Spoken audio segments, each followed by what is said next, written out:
Burari deaths. 1 जुलाई 2018 की सुबह बुराड़ी में रहने वाले एक 79 इयर्स के सीनियर सिटीजन गुरचरण सिंह रोज की तरह अपनी मॉर्निंग वॉक के लिए तैयार हो रहे थे। वो अपने घर से निकले और वॉक करते करते अपने मोहल्ले के ग्रोसरी स्टोर तक आ गए। वैसे तो वो स्टोर रोज सुबह शार्प 6 बजे खुल जाया करता था, मगर आज की सुबह कुछ अलग थी। दूध और ब्रेड की डिलीवरीज आ चुकी थी, मगर शटर बंद होने की वजह से सारा सामान दुकान के बाहर ही पड़ा था। वो दुकान उस मोहल्ले में रहने वाली चुंदावत फैमिली ओन करती थी। गुरचरण जी पिछले 22 सालों से उस फैमिली के पड़ोसी थे और पिछले कई सालों से चुंदावत फैमिली का कोई ना कोई सदस्य रोज सुबह 6 बजे दुकान जरूर खोल देता था। और तो और चुंदावत फैमिली का एक मेंबर रोज गुरचरण सिंह जी के साथ वॉक पर भी आया करता था, मगर उस दिन वो भी नहीं आया और ना ही उसने फोन उठाया। तब गुरचरण जी को थोड़ा डाउट हुआ और वो चुंदावत फैमिली के घर चले गए। चुंदावत हाउस का गेट खुला पड़ा था। गुरचरण जी जैसे ही अंदर गए वैसे ही उन्होंने वहां कुछ ऐसा देखा जिससे उनके रोंगटे खड़े हो गए। अगले ही कुछ मिनटों में चुंदावत हाउस के बाहर बहुत सारी भीड़ इकट्ठी हो गई थी। इसी बीच कुछ पुलिस ऑफिसर्स भीड़ में से लोगों को धक्का देकर चुंदावत फैमिली के घर तक का रास्ता बना रहे थे।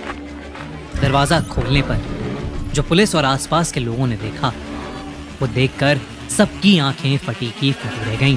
चुंदावत फैमिली के 11 लोगों की डेड बॉडीज एक साथ एक ही कमरे में लटकी मिली। 10 बॉडीज छत से टंगी हुई थीं। सबके हाथ पैर पीछे वायर से बंधे हुए थे और आंखों पर पट्टी बंधी हुई थी। इन 10 लाशों के अलावा घर की सबसे बूढ़ी औरत अंदर वाले कमरे में पड़ी हुई मिली। ये सब क्यों हुआ, कैसे हुआ, इन सब चीजों का राज खोलने से पहले उस फैमिली के बारे में थोड़ा जानना जरूरी है। चुंदावत फैमिली ओरिजिनली तो राजस्थान से थी, मगर 1999 से वो दिल्ली में रह रहे थे। दिल्ली में उनका काफी सक्सेसफुल प्लाईवुड बिजनेस था और एक ग्रोसरी स्टोर भी था। चुंदावत फैमिली बहुत ही हेल्पफुल और खुश मिजाज नेचर की बताई जाती थी और उन्हें कभी भी पैसों के मामले में कोई दिक्कत नहीं थी। परिवार की सबसे बड़ी मेंबर 75 साल की नारायणी देवी थी, जिनके 2 बेटे थे, भवनेश और ललित। उनकी शादियां सविता और टीना नाम की 2 औरतों से हुई थी। नारायणी देवी के पति की डेथ 2007 में ही लंग्स की किसी बीमारी के कारण हो चुकी थी और वो वक्त पूरी फैमिली के लिए बहुत मुश्किल था। नारायणी देवी की एक बेटी भी थी जिसका नाम था प्रतिभा। इन तीनों के आगे बच्चे भी थे। प्रतिभा की बेटी प्रियंका, भवनेश की बड़ी बेटी नीतू, छोटी बेटी मेनका और एक बेटा ध्रुव, और ललित का एक बेटा था शिवम। चुंदावत फैमिली की 3 जनरेशंस एक ही घर में पिछले 22 साल से रह रही थीं और एक दिन अचानक पूरा परिवार अपने ही घर में मरा हुआ पाया गया। जब पुलिस ने उनके पूरे घर की छानबीन की तो वहां बहुत सारी डायरीज मिली जिनमें किसी विधि के निर्देश लिखे हुए थे। उन्हीं निर्देशों को फॉलो करते हुए चुंदावत फैमिली पिछले 10 सालों से जी रही थी। उन डायरीज में ऐसी भी बातें थीं जो किसी अलग और अननोन शक्ति की तरफ इशारा कर रही थीं। मगर ये सब शुरू कहां से हुआ? पड़ोसियों से बात करने पर धीरे धीरे ये पता चलता गया कि पूरी घटना ललित चुंदावत के इर्द गिर्द घूम रही थी। 45 साल का ललित पूरी चुंदावत फैमिली में सबसे ज्यादा घुलने मिलने वाला आदमी था और 2004 में एक छोटे से एक्सीडेंट की वजह से ललित को ऐसा शौक लगा कि उसने ठीक से बोलना ही बंद कर दिया था। उसके बाद 2007 में ललित के पापा की डेथ के बाद धीरे धीरे ललित के हाव भाव बिल्कुल बदलने लगे। उसके पापा के अंतिम संस्कार के समय उनकी आत्मा की शांति के लिए चुंदावत फैमिली ने घर पर 10 दिन के लिए एक पाठ रखवाया था। पाठ के सभी दिन ठीक जा रहे थे, मगर एक दिन प्रार्थना के बीच में ललित उठा और बहुत जोरों से ओम चिल्लाने लगा, ठीक वैसे ही जैसे उसके गुजर चुके पापा ओम का जाप किया करते थे। जब पाठ के बीच में एक पड़ोसी ने ललित से पूछा कि आखिर उसे क्या हुआ, तो ललित ने बताया कि उसके मरे हुए पापा उसके सपने में आए हैं और वो कह रहे हैं कि वो बहुत जल्द वापस आ जाएंगे। उस दिन के बाद से हर रोज चुंदावत फैमिली के घर में रात 9 बजे से कीर्तन होना शुरू हो गया था, जिसमें कभी कभी पड़ोसी भी शामिल होते थे। 9:30 बजे तक घर के सभी लोग कहने लग जाते थे कि डैडी के आने का टाइम हो गया है। ललित के फोन से पुलिस को पता लगा कि उसका भूत और आत्मा जैसे टॉपिक्स में बहुत इंटरेस्ट था।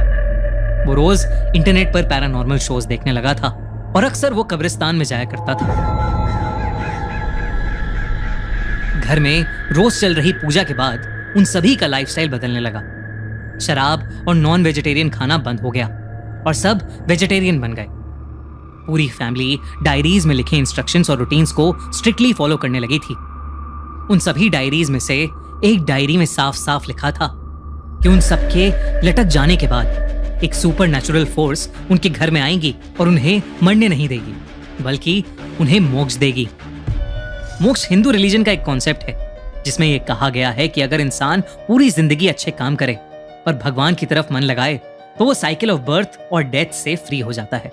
डायरी में क्लियरली लिखा था कि उन्हें लटकने से 6 दिन पहले से लगातार क्या करना था ताकि वो आखिरी दिन खुद को घर की सीलिंग से पूरी विधि अनुसार लटका सके। मौत का वक्त थर्सडे या संडे रात 12 से 1 बजे के बीच में होना चाहिए था। डायरी के फाइनल एक्ट में लिखा था कि जब जमीन कांपेगी और आसमान फटेगा तो मैं तुम्हें बचाने आऊंगा। सबसे अजीब बात तो ये थी कि कुछ लोगों ने यह भी दावा किया कि डायरीज में जो भी इंस्ट्रक्शंस लिखी गई हैं वो ललित की हैंडराइटिंग थी ही नहीं। तो फिर वो सारे इंस्ट्रक्शंस इतने सालों से डायरी में कौन लिख रहा था? क्या वो सारी डायरीज उनके पापा भोपाल सिंह लिख रहे थे, जिनकी 2007 में ही डेथ हो गई थी? यहाँ तक कि जिस रात पूरी फैमिली ने मिलकर खुदकुशी की या उनका मर्डर हुआ, उस रात घर के बच्चे और औरतें बाहर दुकान से स्टूल्स और वायर्स लेकर घर के अंदर जाते हुए सीसीटीवी कैमरा में देखे गए थे। वही स्टूल्स और वायर्स जिनका इस्तेमाल उन्होंने उस रात डायरी के इंस्ट्रक्शंस फॉलो करके सीलिंग से लटकने में किया था।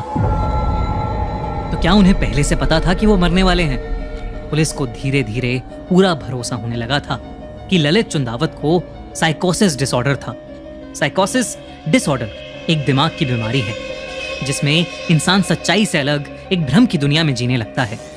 इस बीमारी में लोगों को हैलुसिनेशंस भी होते हैं। पुलिस का तो ये भी मानना था कि पूरी चुंदावत फैमिली को ही शेयर्ड साइकोसिस डिसऑर्डर था, जिसमें सब लोग पेशेंट को फॉलो करने लग जाते हैं क्योंकि वो एक दूसरे के बहुत करीब होते हैं और सारे लोग पेशेंट पर भरोसा करने लगते हैं। मगर क्या ये सच में पॉसिबल है कि पूरी चुंदावत फैमिली इस भ्रम की शिकार होने लगी थी? कई लोगों को इस थ्योरी पर बिल्कुल भरोसा नहीं था। इस पूरी घटना के लगभग सारे ही सवाल बस एक रहस्य बनकर रह गए हैं, एक ऐसी भयानक कहानी बनकर जिसने पूरी दिल्ली को हिला कर रख दिया था।